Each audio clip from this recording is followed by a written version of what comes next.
Bien, continuamos acá en algo distinto. Hoy es jueves, hoy es la columna de Daniel Campos. Estamos acá con Alejandro Robledo de Apolo Radio y con él vamos a entrevistar a Daniel Campos preguntándole qué está pasando en Medio Oriente, qué está pasando entre los misiles cruzados que hay entre Israel e Irán y ahora también Estados Unidos.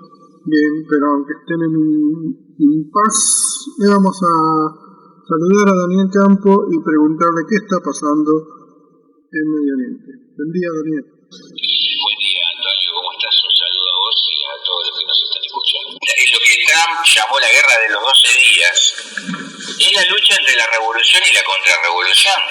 Es decir, hay una contrarrevolución en Medio Oriente, encabezada por Israel, que es un país opresor, que está en realidad Palestina ocupada, ¿no es cierto? Un país conformado a partir de la ocupación de lo que históricamente fue Palestina, donde convivieron por siglos judíos, palestinos, árabes, con total paz.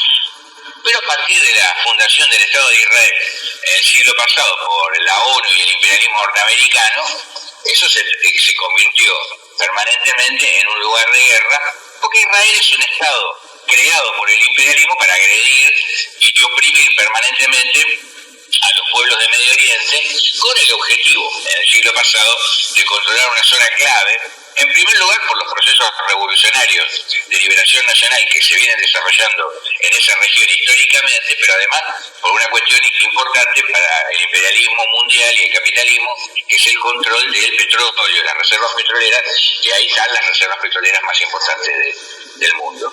Bueno, finalmente ese es el objetivo de la institución del Estado de Israel. El problema es que el Estado de Israel se creó sobre la base de la expulsión de su tierra del pueblo palestino.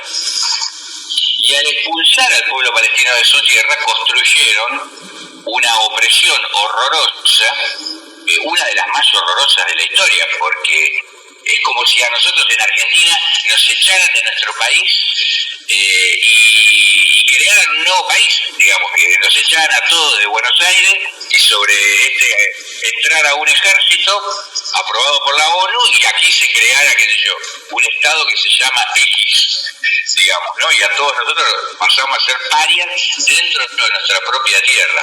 No es el único pueblo, el palestino, al que le hicieron esto. También a los kurdos le hicieron esto en los acuerdos de posguerra, después de la Segunda Guerra Mundial. Ahora, a partir de ahí el pueblo palestino empezó una revolución de liberación nacional y de lucha por recuperación de su tierra.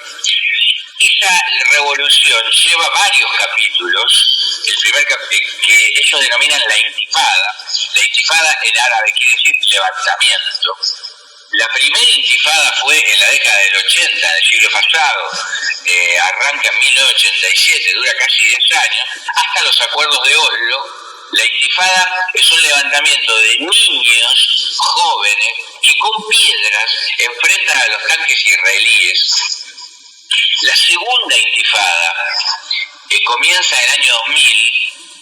En el medio se hacen los acuerdos de Oslo, donde Bill Clinton, junto con Yasser Arafat, reconoce, Yasser Arafat comete una traición al pueblo palestino. Yasser Arafat era la conducción de esa revolución, la Organización para la Liberación de Palestina, la OLP. Ellos nunca habían aceptado la existencia del Estado de Israel, pero en los acuerdos de Oslo, que se suscribieron en 1997 o 95, por ahí, Yasser Arafat reconoce a Israel y traiciona la lucha del pueblo palestino y se consagra lo que se llama la política de dos estados. O sea, que tiene que haber un Estado israelí y un Estado palestino. Pero el Estado palestino en realidad es una mentira, porque es crean una especie de campo de concentración a cielo abierto, que es Gaza y Cisjordania, donde se hacinan millones de palestinos sin prácticamente derecho a nada, porque todo está controlado por Israel. A partir de la traición de Arafat surge una nueva dirección del pueblo palestino, que es el fundamentalismo islámico.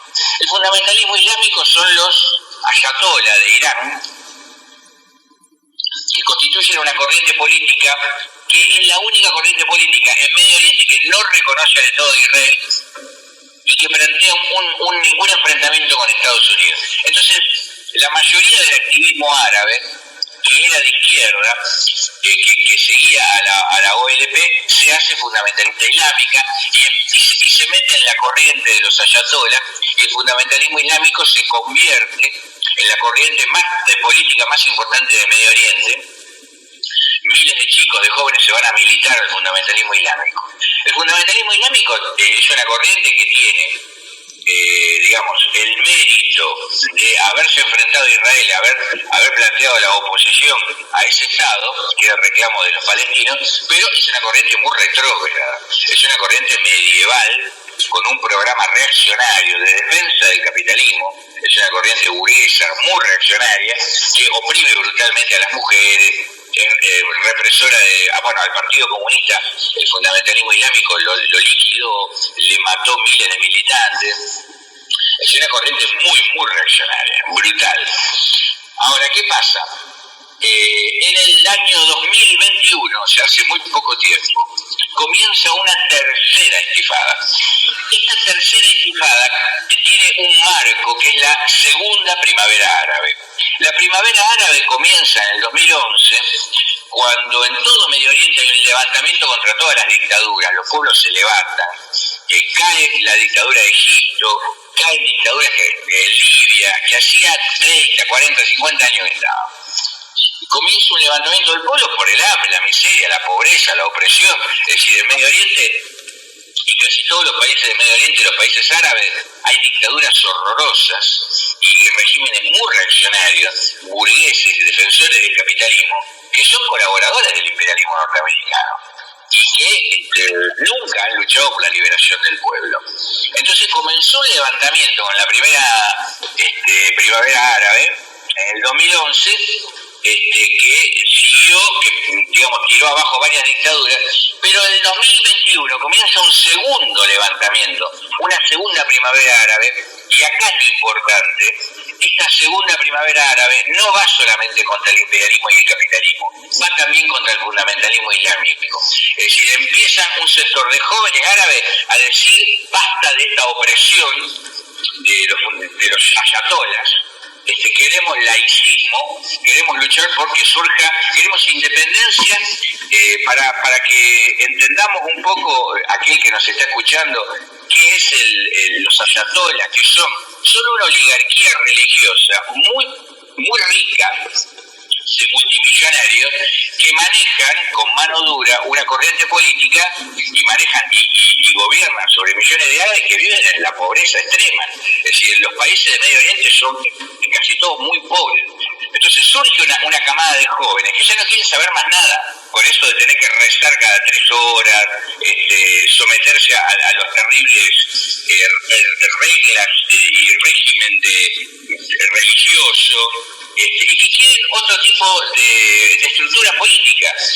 Y luchan por su libertad. En Irán comienza un levantamiento de las mujeres porque ya no quieren usar más el velo, digamos, y esa revolución que comienza con la muerte de una chica iraní que se negaba a usar el velo, se expande por todo el país, comienza un levantamiento contra los ayatolás, comienza una revolución en el Líbano contra Hezbollah, que Hezbollah es parte del gobierno capitalista del Líbano, y comienza un levantamiento en los territorios ocupados, en Palestina, en Cisjordania, en Jerusalén, en los barrios de chicos palestinos que no quieren saber más nada con el fundamentalismo islámico y comienzan a armar milicias que se defienden de los permanentes ataques armados del ejército de Israel, que es un ejército que permanentemente masacra, tortura, asesina a los habitantes de Palestina.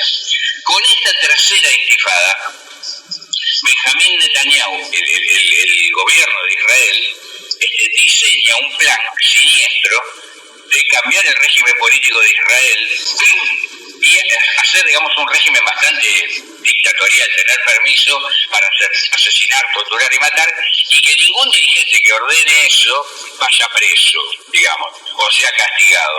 Cuando Netanyahu quiere hacer ese cambio político, se levanta el pueblo de Israel en contra.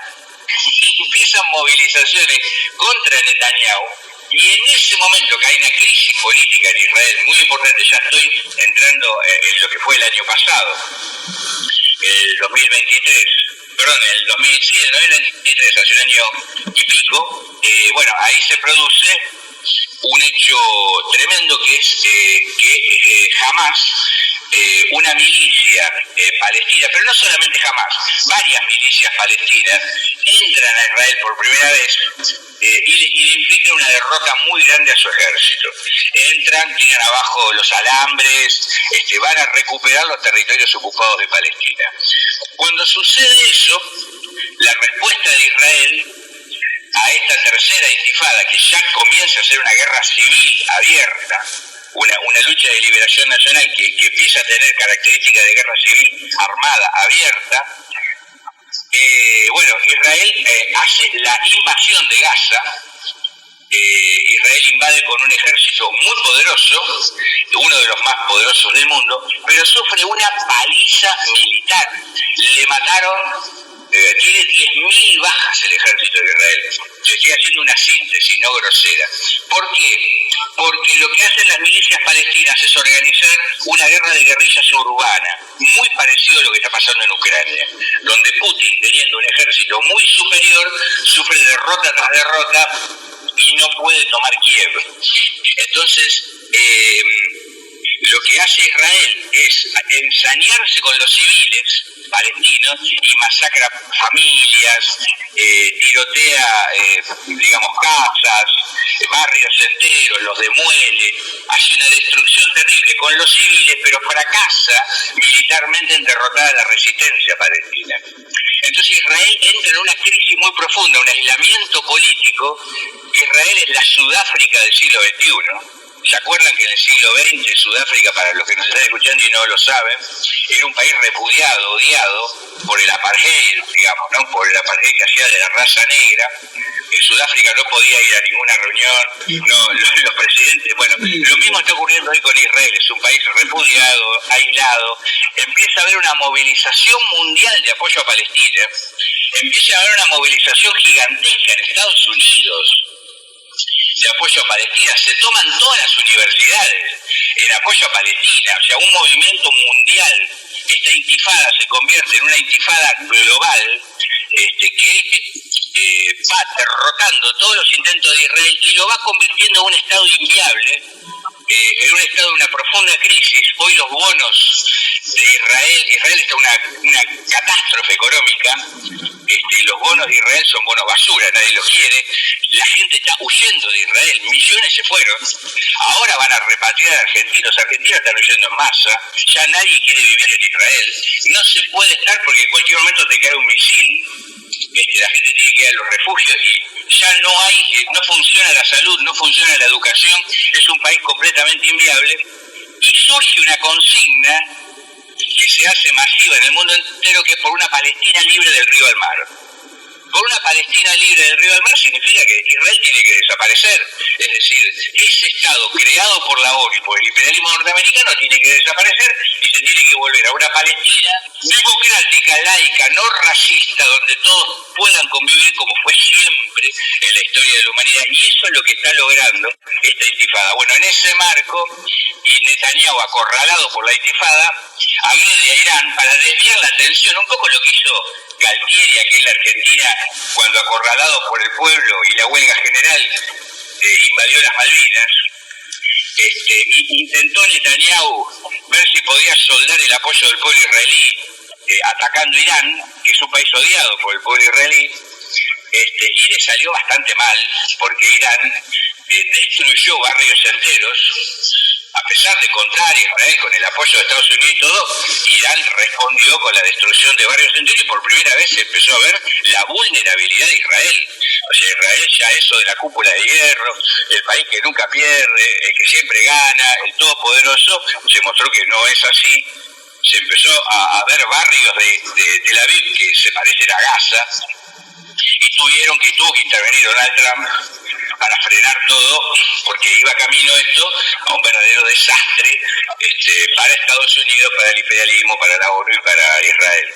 Bueno, digamos, este proceso revolucionario no va a frenar, va a continuar, y estamos viendo cómo Israel se está cayendo a pedazos, producto de un proceso revolucionario que ya es mundial, pero que tiene como epicentro Medio Oriente y el pueblo palestino. Daniel, una pregunta que tal vez por ignorancia o tal vez porque no salgan los grandes medios de comunicación, vos hablabas de los pueblos árabes, de dos primaveras árabes, y hablaba de la traición de los jeques y de los gobernantes, y hablaba también del apoyo al pueblo palestino en todo el mundo. ¿Cuál es la situación de los pueblos árabes, que no se habla mucho? No, o sea, hay movilizaciones en todo el mundo, inclusive en Europa, en Estados Unidos, pero no se habla mucho de los pueblos árabes, que son los más afectados, los más cercanos, salvo, Irán, Yemen y algunos otros. ¿Vos qué sabés de la población árabe? ¿Cómo está la primavera árabe, la segunda primavera árabe? Bueno, justamente con este análisis que yo les acabo de, y perdonen que me extendí un poco, pero inevitablemente requiere cierto desarrollo para poder comprender, primero queda claro que no hay ninguna tercera guerra mundial, que lo que acá está ahí es una lucha entre la revolución y la contrarrevolución, y que los pueblos están hartos de la opresión, el hambre, la pobreza, y lo que quieren es simplemente liberarse. Entonces, ¿cómo viene desarrollándose la segunda primavera árabe? Bueno, venimos de un evento extraordinario que fue la revolución siria. Como la revolución siria, que parece que pasó hace 3 años, fue hace 5 meses, cuando cayó Bashar al-Assad, una de las dictaduras más antiguas de Medio Oriente, donde se descubrieron campos de concentración, donde la gente estaba enterrada bajo tierra, un régimen horroroso que fue liquidado por las guerrillas. Y ese régimen de Bashar al-Assad, ese triunfo de la segunda primavera árabe, que es la caída de la dictadura de Bashar al-Assad, fue llevado adelante por el pueblo armado contra un ejército que estaba siendo apoyado por Irán y por Putin. Fue derrotado Putin ahí, sufrió un gran golpe, tuvo que retirar las tropas Irán, tuvo que retirar las tropas Putin, tuvo que abandonar 2 puertos que Putin tenía ahí en la costa, porque los echaron después de 20 años de lucha y de masacres horrorosas que sufrió el pueblo de Siria a manos de, los ejércitos, tanto de Bashar al-Assad como de Irán y Putin. Esto muestra que la segunda primavera árabe no va solamente contra Estados Unidos y contra Israel. La segunda primavera árabe va contra todos los opresores y contra todos los gobiernos capitalistas que están trabajando conjuntamente para oprimir al pueblo. Entonces, ahí en lo que estamos viendo es también otra revolución de la que no se habla, que es la revolución de Yemen, los hutíes. Seguramente a quien vio habrá visto con asombro cómo los hutíes, que son un pueblo que vive en Yemen, hicieron una revolución de liberación, tiraron abajo la dictadura que había en Yemen, y Arabia Saudita les declaró la guerra, apoyado por Estados Unidos.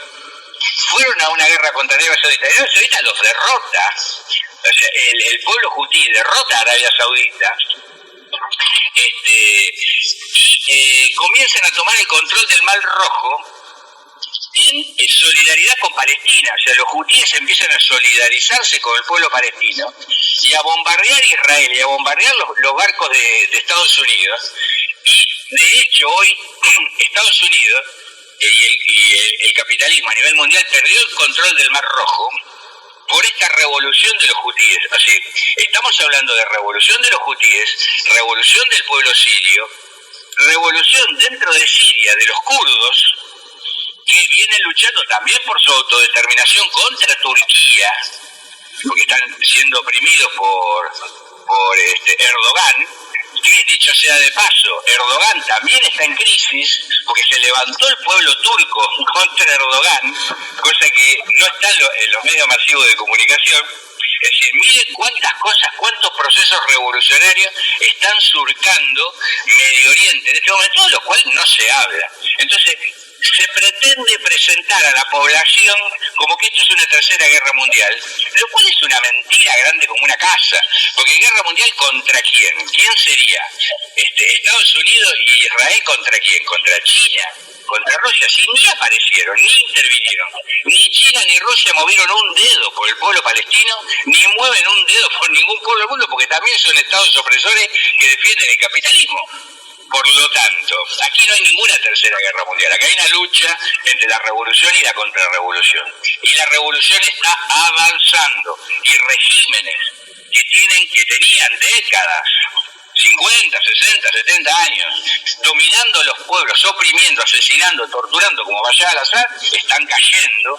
Las primaveras árabes siguen. Y el pueblo palestino sigue su lucha. Y eso está destruyendo al Estado de Israel, que es del otro que no se habla, la crisis de Israel. Israel es un Estado inviable, del cual ahora nosotros publicamos en el último artículo que publicamos en @revolución, cómo miles de israelíes todos los días contratan yates para huir a Chipre, porque Netanyahu no les deja salir del país, pero la gente está huyendo porque ya no se puede vivir ahí, con un régimen que se dedica a hacer la guerra todo el tiempo, y eso conlleva como consecuencia miles de personas que están expuestas a misiles, ataques militares y demás, en un Estado que realmente no tiene razón de ser, razón de existir, más que como Estado preso, y por lo tanto tiene que desaparecer para que se pueda construir una Palestina libre, laica, donde puedan todos vivir democráticamente como fue siempre. Daniel, eso es lo que... Sí. Acá mi compañero... Sí, no, la verdad que no quería interrumpir porque es tremendo la información que das y muy buena. Todo lo que está pasando en Medio Oriente, que me estoy desayunando yo porque no estoy muy en el tema. Pero hablas de las estifadas, estos que son revoluciones del pueblo. Yo siempre digo, ¿no?, que los revolucionarios así, cuando están arriba, quizás así como Arafat, se corrompen, ¿viste? Y ese es el temor por ahí de los pueblos, que siempre luchan para salir adelante, para terminar con ciertas tiranías y eso. Y cómo garantizar que no va a haber un revolucionario que después cuando esté arriba se corrompa. Esa es la pregunta que siempre me hago. Digo, igual que lo que pasa acá también a veces con la izquierda, todo eso, el pueblo argentino quizás tiene miedo por ese sentido, a ver qué pasaría si subiendo, claro. Como que estamos mejor así, como se puede llegar a ver. Más o menos, no sé si me entendés la pregunta, Dani. Sí, te entiendo, y es lógico lo que preguntas, porque vivimos permanentemente traicionados. Sí. O sea, todas las direcciones que se ponen al frente de la lucha nos traicionan. Por ejemplo, si queremos poner el caso de Argentina, acá en Argentina se lograron varias revoluciones que lograron libertades muy importantes, y nuestro país se distingue frente a otros países del mundo por haber logrado derechos, libertades y avances muy importantes por la movilización del pueblo. Por ejemplo, aquí se tiró abajo a la dictadura militar y los militares fueron a prisión, y se hizo juicios al estilo Nuremberg, que fue los juicios a las juntas militares, algo que no ocurrió en ningún país del mundo. Por ejemplo, en Chile la dictadura se fue y Pinochet terminó como senador en el gobierno. Ahora, esa lucha, esa gran revolución por las libertades democráticas que logramos en este país, y que es un ejemplo mundial, fue traicionada porque el kirchnerismo la transformó en una payasada, digamos. El kirchnerismo corrompió a las madres de Plaza de Mayo, las convirtió en una empresa de construcción de casas, terminaron envueltos en casos de corrupción, corrompió a abuelas, corrompió a hijos, y todo ese fenómeno que había logrado grandes triunfos terminó hoy casi rechazado por la población, no rechazado en las libertades, sino rechazado en los dirigentes, digamos. Esos organismos que tenían tanto prestigio terminaron por haber sido cooptados por el kirchnerismo, digamos, desprestigiados frente a la población. Lo mismo con la lucha de las mujeres.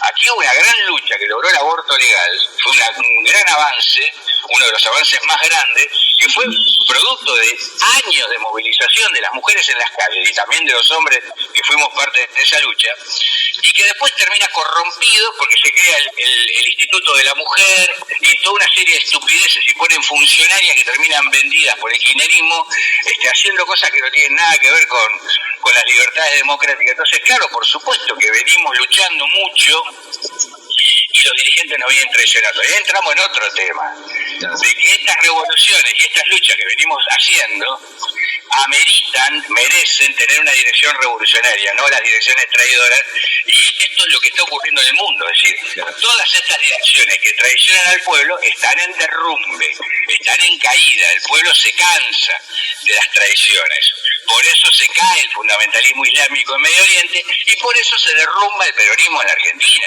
El peronismo está viviendo un derrumbe, hoy el kirchnerismo es un partido en descomposición, en crisis total. ¿Por qué? Porque el pueblo le dio la espalda. Se cansó de Cristina, de Máximo, de toda esta gente que se disfrazó de luchadores de izquierda, de revolucionarios, de esto, de lo otro, pero en realidad eran unos tipos que estaban robando a cuatro manos en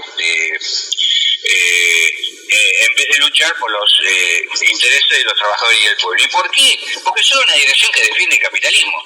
Entonces, ¿cuál es la conclusión? Tenemos que construir una nueva dirección para que las luchas que hacemos triunfen, pero que no sea capitalista, que sea independiente del capitalismo. Y eso es lo que estamos construyendo desde el nuevo Partido Socialista de los Trabajadores, que es un movimiento nuevo, pero que tiene esta visión, este análisis que explicábamos recién respecto de lo que ocurre en Medio Oriente. Bien, Daniel, clarísimo lo tuyo como siempre. Te dejo, Alejandro, que se despida, Alejandro. Bueno, te agradezco mucho, muy buena la información que nos diste. Yo la verdad que hoy, estando acá en vivo, vi lo que sabés y realmente es muy, muy elogiable. Y a Antonio, que te tiene como corresponsal, ponele, ¿no? Así que, columnista, ahí está. Así que me despido, te agradezco mucho y bueno, seguramente vamos a tener algún material que nos va a facilitar Antonio para Polo Radio de lo tuyo. Bueno, muy bien. Alejandro, te devuelvo el saludo, te agradezco también que hayamos podido compartir estos minutos. Y bueno, Antonio, a vos, como siempre, un saludo grande. Espero que la columna haya sido útil para los que nos están escuchando. Y bueno, nos vemos en la próxima columna dentro de 15 días. Hasta dentro de 15 días. Muchísimas gracias, Daniel. Chao, chao. Hasta luego.